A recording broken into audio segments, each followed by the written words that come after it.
We're standing on the site of an ancient Timucuan Indian village called Nocoroco, if I'm pronouncing that correctly. And this was documented by the Spanish in 1605 as being here. It also is the site of Mount Oswald Plantation. In 1766, Oswald gained deed title to this property and farmed it, rice, indigo, etc.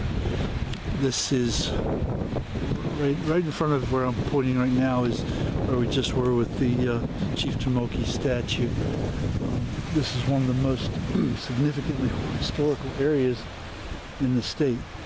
It doesn't look like much right now, but 400 years ago and before, for however many hundreds of years, this would have been a hub, a hotbed of Timucuan activity. You got the water on both sides. You got the Tomoka River on the west, Halifax River on the east, the Atlantic Ocean further east of that, just a little bit. So these people would have just utterly thrived here. I mean, this would have been a place to where you could see your enemies coming.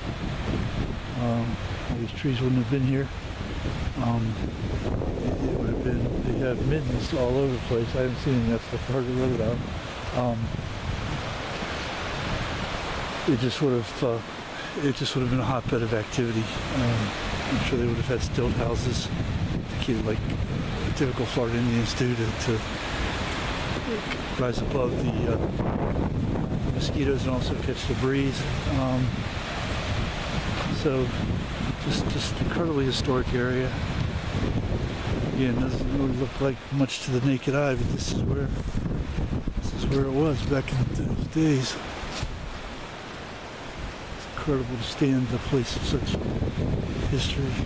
So much of Florida was just, I don't want to say wasteland, but wilderness. We'll say wilderness that was uninhabited for millennia. Now it's being plowed over and paved over. They're putting up Walmarts and Taco Bells on it. But that wasn't a place necessarily where people lived. This was a place right here where people lived. This has been part of the Timucuan group. Many different Indians before the Seminoles, but Timucuans were a major player in that equation.